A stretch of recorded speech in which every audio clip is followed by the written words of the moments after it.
Welcome back, everyone. Today's summary is full of horror and suspense.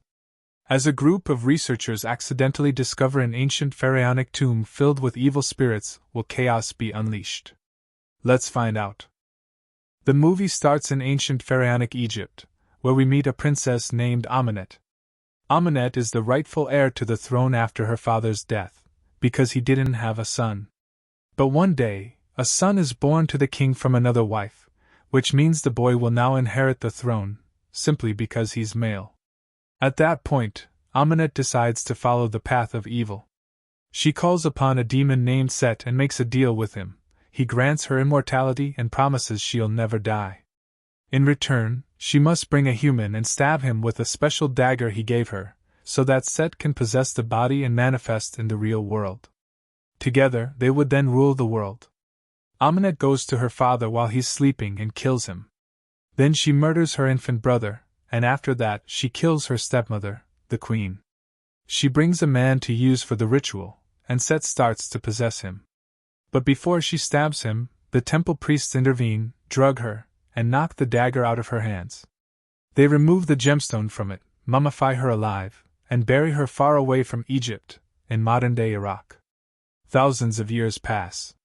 While workers are digging for a subway tunnel, they uncover a hidden tomb belonging to the Knights Templar.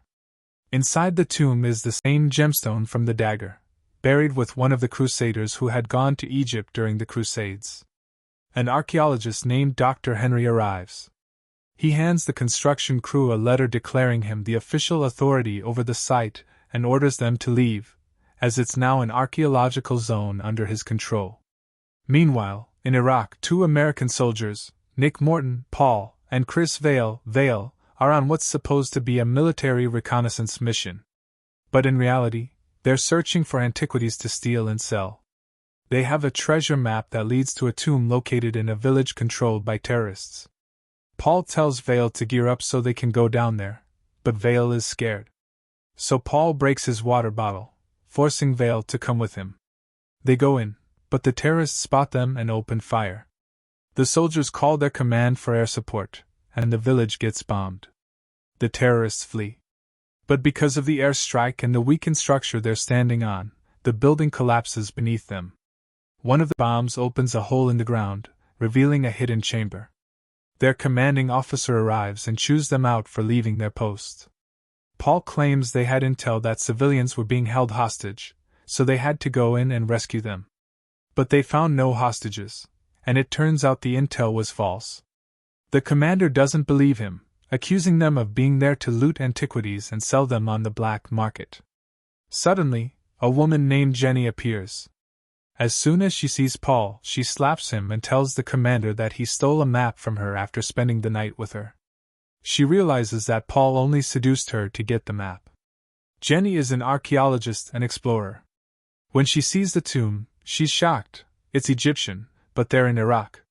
She asks the commander for permission to go down and investigate, and he agrees.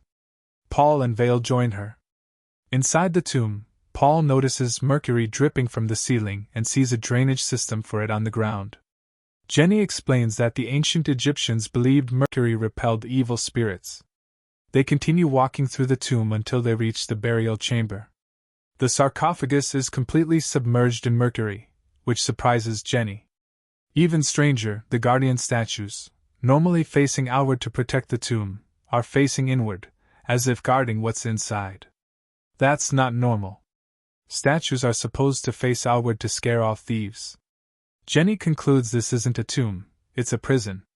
There are also no funerary objects inside, no signs of a journey to the afterlife. While she's still examining the tomb, Paul tries to take a piece of one of the artifacts, but Jenny stops him and warns him not to touch anything. Despite her warning, Paul looks at the ropes holding the sarcophagus, then pulls out his gun and shoots them. The sarcophagus rises out of the mercury. At the same time, a swarm of giant spiders appears and starts attacking them. One of the spiders bites Vale, and in a panic, he starts firing wildly. Paul tells him to calm down, explaining the spiders aren't venomous, they're just huge. The scene suddenly shifts as Paul has a vision. He finds himself alone in a desert, and Amenet appears.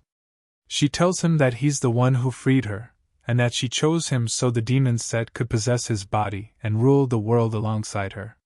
Jenny snaps awake and tells him they'll airlift the sarcophagus by helicopter. They load it aboard, and a flock of crows trails them. The helicopter transfers their load to a larger transport, but they fly straight into a sandstorm and must make a hasty exit. Mid-flight, Vale tries to untie the ropes securing the sarcophagus. The commander orders him to stop, but Vale, cursed by the spider bite, suddenly slashes the commander's throat with his knife and lunges at Paul. Paul, forced to defend himself, shoots Vale.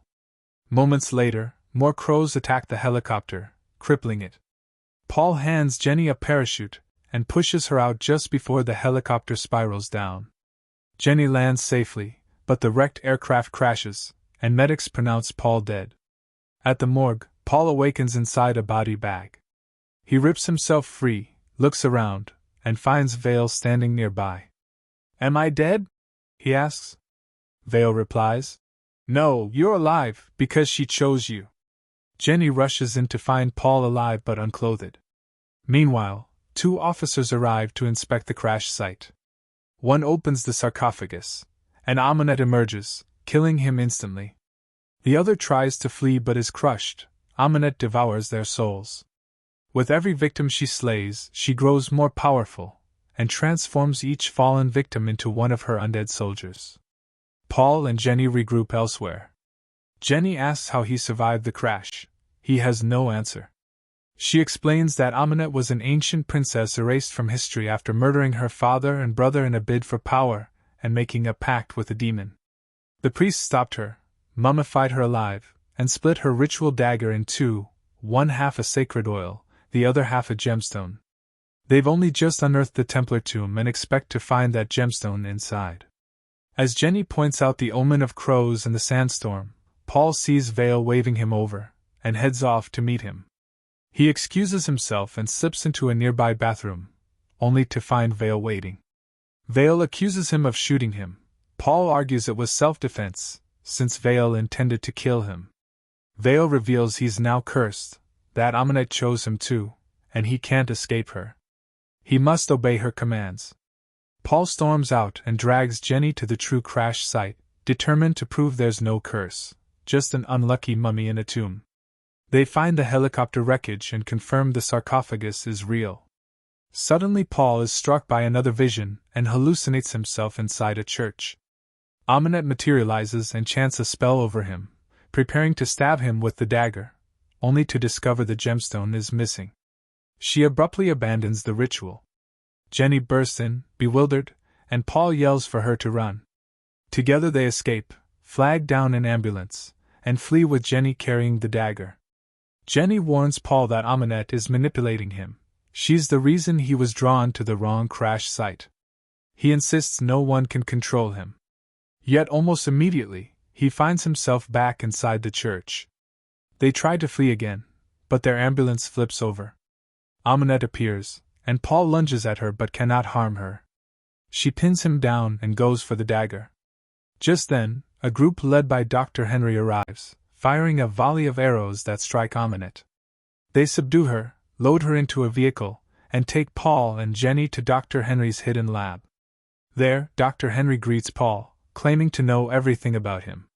As he speaks, he prepares a syringe. His manner and voice grow cold and strange. He injects himself, then instantly reverts to normal, confirming he's infected by some supernatural virus that requires the serum to suppress it. Paul learns Jenny was once Henry's assistant. He asks, "What exactly is your operation?" Dr. Henry explains, his mission is to understand evil, contain it, and ultimately destroy it. Paul asks why he's involved. Henry answers that Amunet chose Paul to be her vessel, hence the curse. Henry then shows Paul the captive Amunet. She's bound and encased in liquid mercury at sub-zero temperature so they can safely dissect her. Suddenly, the excavation team discovers the missing gemstone inside the temple tomb. Amunet, watching via security feed, tells Jenny they've found the gem and warns that Henry plans to kill Paul. Henry protests, "I'm not trying to kill him. He doomed himself the day he broke Amunet's chains and freed her." I have to stop her to save humanity. Paul, horrified at being treated as expendable, grabs Henry's syringe and declares, "We need another solution." But at that moment, Dr. Henry begins to transform and tells Paul to take the injection. Jenny runs away and locks the doors on both Henry and Paul, who start fighting each other. Eventually, Paul manages to inject himself and returns to his normal self. Meanwhile, Aminette takes control of one of Henry's men and forces him to shut down the mercury injection system. She begins to regain her strength after removing the remaining mercury from her body and manages to break free from her restraints. Jenny tells Paul they must find the jewel before Aminette does. Paul escapes the place, and Aminette chases after him. The buildings around them start to shatter their glass, and Aminette conjures a massive sandstorm that follows them. At that moment, Paul's friend Vale shows up and leads him to where the jewel is hidden. But Aminette's soldiers appear and begin to chase them. Aminette reaches the jewel's location, but the door is locked.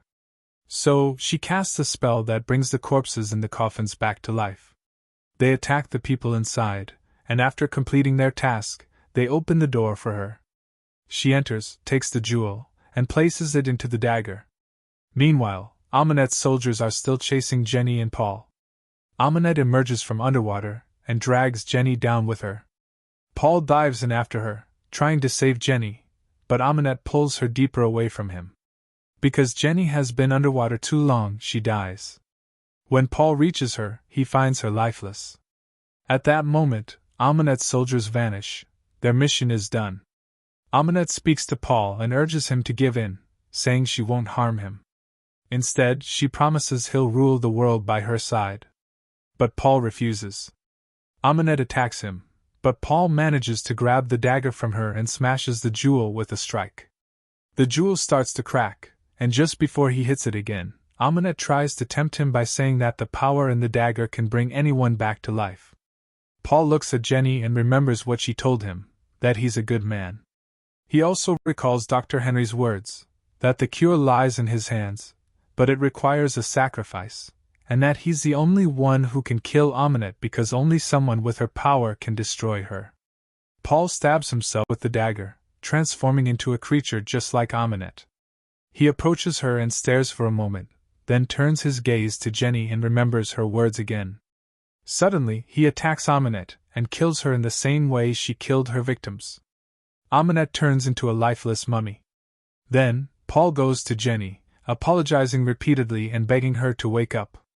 At the same time, he fights the god set within him and screams as he struggles. Jenny wakes up, looks around, and doesn't see Paul. But she notices Aminette's body lying near the dagger. She realizes Paul is the one who killed Aminette, and she sees his silhouette standing far away in the shadows. She tries to approach him, but he tells her, "Stay back," warning her that he doesn't want to hurt her because he doesn't fully understand what he is now. Just before the police arrive, Paul says goodbye and disappears. Later, Paul appears with Vale, having brought him back to life. Now Paul and Vale begin their journey to search for a cure to break the curse and become fully human again. And that's where the movie ends. If you enjoyed the film, don't forget to hit that like button, share your thoughts in the comments, and subscribe to the channel.